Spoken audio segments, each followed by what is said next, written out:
When the disciples came to Jesus in Matthew chapter 18, ಮತ್ತಾಯ 18ರಲ್ಲಿ ಶಿಷ್ಯರು ಬಂದಾಗ ಯೇಸು ಸ್ವಾಮಿ ಹತ್ರ and asked him in verse 1, ಇಲ್ಲಿ ಮೊದಲನೇ ವಚನದಲ್ಲಿ ಕೇಳಿದ್ರು, Matthew 18 verse 1, ಮತ್ತಾಯ 18:1, who is the greatest in the kingdom of heaven?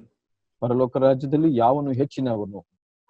And Peter was thinking Jesus would point to him.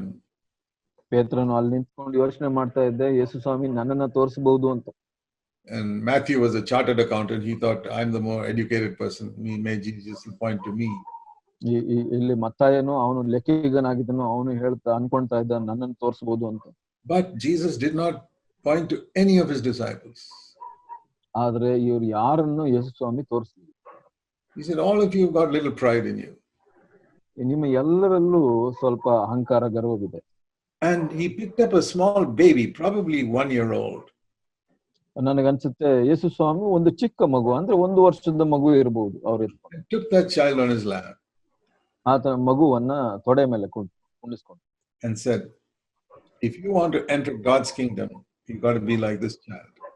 ನೀವು ಪರಲೋಕವನ್ನು ಪ್ರವೇಶಿಸಬೇಕು ಅಂದ್ರೆ ನೀವು ಈ ಚಿಕ್ಕ ಮಗುವಿನಂತಾಗಬೇಕು. Matthew 18 verse 3. 3ನೇ ವಚನ ಮತ್ತೆ 18. You got to change, he said. ನೀವು ಬದಲಾಗಬೇಕು. You got to be converted. ನೀವು ಬದಲಾಗಬೇಕು, ಪರಿವರ್ತನೆಗೊಳ್ಳಬೇಕು. Become like children. ಮಕ್ಕಳ ಹಾಗೆ ಆಗಬೇಕು. Many of us say we are converted. ಬಹಳಷ್ಟು ಜನ ನಾವು ಹೇಳ್ತೀವಿ ನಾವು ಪರಿವರ್ತನೆ ಹೊಂದಿದ್ದೀವಿ. I've accepted the Lord, I'm born again. ನಾನು ಕರ್ತನನ್ನು ಸ್ವೀಕರಿಸಿದ್ದೀನಿ, ಮತ್ತೆ ನಾನು ಹೊಸದಾಗಿ ಹುಟ್ಟಿದ್ದೀನಿ ಅಂತ ಹೇಳ್ತೀವಿ. Have you become like a child yet?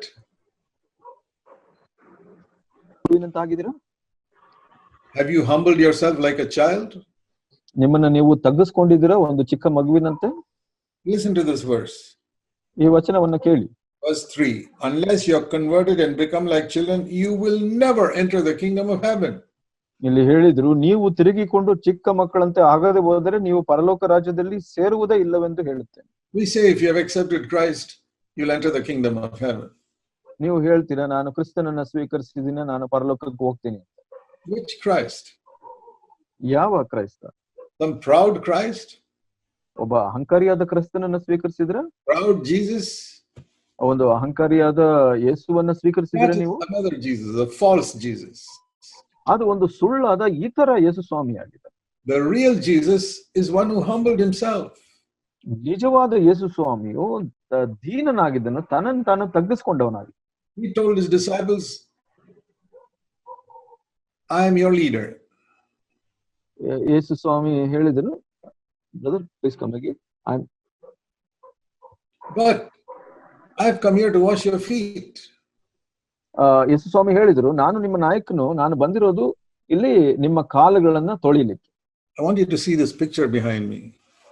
ನನ್ನ ಹಿಂದೆ ಇರುವಂತ ಈ ಚಿತ್ರವನ್ನ ನೀವು ನೋಡ್ಬೇಕು ಅಂತ ಬಯಸ್ತೇನೆ. I look at it often.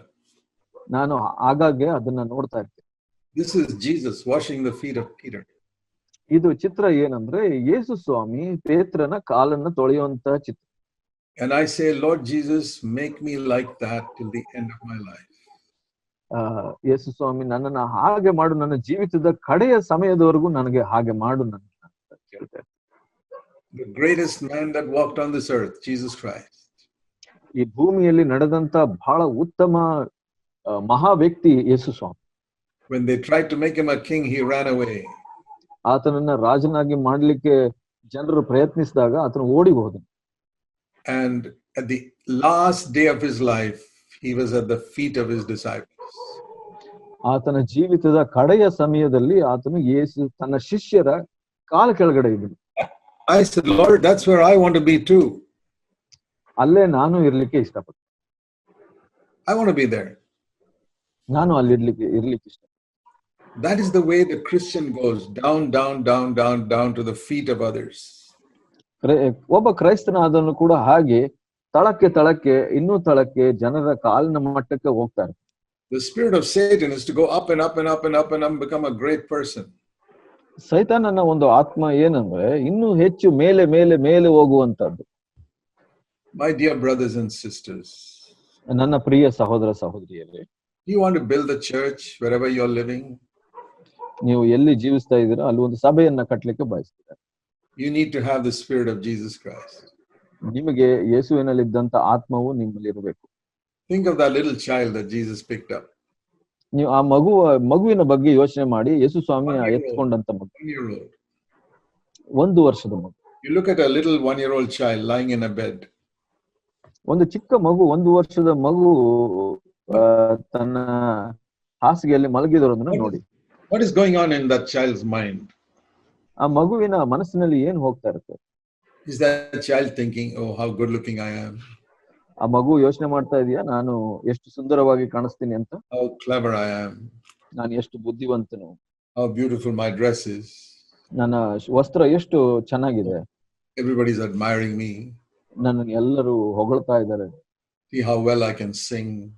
ನಾನು ಎಷ್ಟು ಚೆನ್ನಾಗಿ ಹಾಡ್ತೇನೆ. Or speak. ಮಾತಾಡ್ತೀನಿ. No child thinks like that.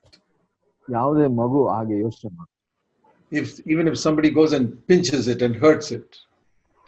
ಯಾರೋ ಹೋಗಿ ಆ ಮಗುವನ್ನ ಗಿಲ್ಲಿ ಚಿವುಟ್ಟು ಬಿಟ್ಟು ಅದನ್ನ ಅಳಿಸಿದ್ದಾರೆ. Next day when the same person comes, the child will smile at him. ಮರುದಿನ ಅದೇ ವ್ಯಕ್ತಿ ಆ ಮಗುವಿನ ಬಳಿ ಹೋದ್ರೆ ಆ ಮಗು ಆತನ ನೋಡಿ ನಗುತ್ತೆ. The child doesn't remember, oh, this is the one who came and hurt me yesterday. ಆ ಮಗುಗೆ ನೆನಪಿರೋದಿಲ್ಲ, ನಿನ್ನೆ ಇದೇ ವ್ಯಕ್ತಿ ನನ್ನನ್ನ ಬಂದು ಚಿವುಟಿದ್ದು ಅಂತ. My dear brothers and sisters, ನನ್ನ ಪ್ರಿಯ ಸಹೋದರ ಸಹೋದರಿಯರೇ, wherever you are, ನೀವು ಯಾವುದೇ ಸ್ಥಳದಲ್ಲಿದ್ರು, whatever part of Karnataka you are in, ಕರ್ನಾಟಕದ ಯಾವುದೇ ಒಂದು ಕ್ಷೇತ್ರದಲ್ಲಿ ನೀವಿದ್ರು, if you want to please the Lord, ನೀವು ಕರ್ತನನ್ನ ಮೆಚ್ಚಿಸಬೇಕು ಅಂದ್ರೆ seek with all your heart to be like a little child. ನೀವು ಯಾವಾಗ್ಲೂ ಈ ಒಂದು ಚಿಕ್ಕ ಮಗುವಿನ ಹಂತ ಆಗುವ ಹಾಗೆ ಬಯಸಿ. In your heart, ನಿಮ್ಮ ಹೃದಯದಲ್ಲಿ, in your mind, you need to be clever to earn your living in this world. ಈ ನಿಮ್ಮ ಮನಸ್ಸಿನಲ್ಲಿ ಬುದ್ಧಿಶಕ್ತಿಯಲ್ಲಿ ನೀವು ಲೋಕದಲ್ಲಿ ಸಂಪಾದನೆ ಮಾಡಬೇಕು, ಅದಕ್ಕೆ ಬುದ್ಧಿವಂತರಾಗಿರ್ಬೇಕು. You're a mother, you need to be clever to know how to cook food. ನೀವು ಒಬ್ಬ ತಾಯಿ ಆಗಿದ್ರೆ ನಿಮ್ಗೆ ಆ ಬುದ್ಧಿಶಕ್ತಿ ಇರಬೇಕು ಅಡುಗೆಯನ್ನ ಮಾಡ್ಲಿಕ್ಕೆ. You're a man, you need to be clever to learn how to earn your living. ನೀವು ಒಬ್ಬ ಮನುಷ್ಯನಾಗಿದ್ರೆ, ಗಂಡಸಾಗಿದ್ರೆ ನೀನು ಸಂಪಾದನೆಯನ್ನ ಹೇಗೆ ಮಾಡಬೇಕು ಅನ್ನೋ ಒಂದು ಬುದ್ಧಿಶಕ್ತಿ ನಿನಗಿರ್ಬೇಕು. But when you come to the church, leave all that outside the door. ನೀವು ಸಭೆಗೆ ಬಂದಾಗ ಅದನ್ನೆಲ್ಲ ಹೊರಗಡೆ ಹಾಕಿ ಬರ್ಬೇಕು. And come like a little child. ನೀವು ಒಂದು ಚಿಕ್ಕ ಮಗುವಿನಂತೆ ಬರ್ಬೇಕು ಸಭೆಗೆ. And if you have a church which is full of people with that spirit, that will be the best church.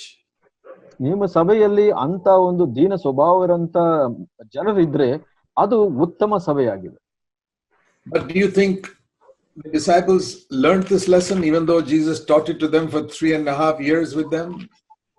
ನಿಮ್ಗೆ ಅನ್ಸುತ್ತಾ ಯೇಸು ಸ್ವಾಮಿ 3.5 ವರ್ಷಗಳ ಕಾಲ ಅವರಿಗೆ ಬೋಧಿಸಿದ್ರು, ಅವ್ರ ಶಿಷ್ಯರು ಇದನ್ನ ಅರ್ಥ ಮಾಡ್ಕೊಂಡ್ರು ಅಂತ? They had heard the greatest preacher in the world for 3.5 years. 3.5 ವರ್ಷಗಳ ಕಾಲ ಈ ಲೋಕದಲ್ಲಿದ್ದಂತ ಉತ್ತಮ ಒಂದು ಬೋಧಕನನ್ನ ಕೇಳಿಸ್ಕೊಳ್ತಾ ಇದ್ರು. Now they were sitting with him for a last meal and he said, by tomorrow morning I'll be dead. ಇಲ್ಲಿ 3.5 ವರ್ಷಗಳ ನಂತರ ಆತರ ಜೊತೆ ಕಡೆಯ ಒಂದು ಭೋಜನವನ್ನ ತಿನ್ಲಿಕ್ಕೆ ಕುಳಿತಾಗ ಅವ್ರು ಕೇಳುವಂತದ್ದು, tomorrow morning I'll be crucified and by the evening I'll be dead and in a grave. ನಾನು ನಾಳೆ ಬೆಳಿಗ್ಗೆ ಸತ್ತೋಗ್ತೀನಿ, ಈ ಸಂಜೆಯಲ್ಲಿ ನನ್ನನ್ನ ಸಮಾಧಿಗೆ ಹಾಕ್ತಾರೆ, ನನ್ನ ಕಡೆಯ ದಿವಸ ಇವತ್ತು. This is my last meal with you. ನಿಮ್ಮ ಜೊತೆ ನಾನು ಮಾಡ್ತಾ ಇರೋದು ಇದು ಕಡೆಯ ಭೋಜನವಾಗಿದೆ. And you know what they were discussing among themselves? ಆ ಸಮಯದಲ್ಲಿ ಅವರು ತಮ್ಮೊಳಗೆ ಏನು ವಿಚಾರ ಮಾಡ್ತಾ ಇದ್ರು ಗೊತ್ತಾ? If you were one of those disciples, what would you be talking about? ನೀವು ಅವರ ಮಧ್ಯೆ ಒಬ್ಬ ಶಿಷ್ಯನಾಗಿದ್ರೆ ಏನ್ ಮಾತಾಡ್ತಾ ಇದ್ರಿ?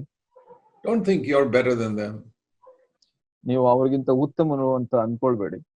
We would have been discussing the same thing. ನಾವು ಕೂಡ ಅದರ ಬಗ್ಗೆ ಹಾಗೆ ಯೋಚನೆ ಮಾಡ್ತಾ ಇದ್ವಿ. Turn to Luke 22. ಲೂಕ 22ರಲ್ಲಿ ನಾವು ನೋಡೋಣ. Luke's Gospel, chapter 22. 22ನೇ ಅಧ್ಯಾಯ, verse 24. 24ನೇ ವಚನ. There arose a dispute among them who is regarded as the greatest. ತಮ್ಮಲ್ಲಿ ಯಾವನು ಹೆಚ್ಚಿನವನೆನಿಸಿಕೊಳ್ಳುವನು ಎಂಬ ವಿಚಾರದಲ್ಲಿ ಅವರೊಳಗೆ ಚರ್ಚೆ ಹುಟ್ಟಿತು. Who does Jesus think is the greatest among us? ಯೇಸು ಸ್ವಾಮಿ ನಮ್ಮ ಮಧ್ಯದಲ್ಲಿ ಯಾರು ಉತ್ತಮನು ಅಂತ ಅಂದುಕೊಳ್ತಾರೆ. And among us 12 disciples, who is really the greatest? ನಾವು 12 ಜನ ಶಿಷ್ಯರಲ್ಲಿ ಯಾರು ಉತ್ತಮರು, ಹೆಚ್ಚಿನವರು ಅಂತ. 3.5 years, Jesus had to try to teach them about humility. 3.5 ವರ್ಷಗಳ ಕಾಲ ಯೇಸು ಸ್ವಾಮಿ ಎಷ್ಟು ಪ್ರಯತ್ನ ಮಾಡಿದ್ರು ಅವರಿಗೆ ದೀನತೆಯ ಬಗ್ಗೆ ಕಲಿಸ್ಲಿಕ್ಕೆ. They never learned it. ಆದ್ರೆ ಅವರು ಕಲ್ತ್ಕೊಳ್ಳಿಲ್ಲ ಅದು. But even though they saw Jesus washing their feet,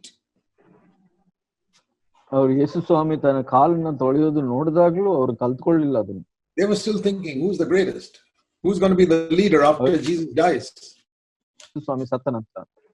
Then Jesus said to them, ನಂತರ ಯೇಸು ಸ್ವಾಮಿ ಹೇಳಿದ್ರು. Luke 22 verse 24, that's what they were discussing. 22-24 ನಾವು ನೋಡ್ತೀವಿ ಅವರು ಇದನ್ನ ಯೋಚನೆ ಮಾಡ್ತಾ ಇದ್ರು.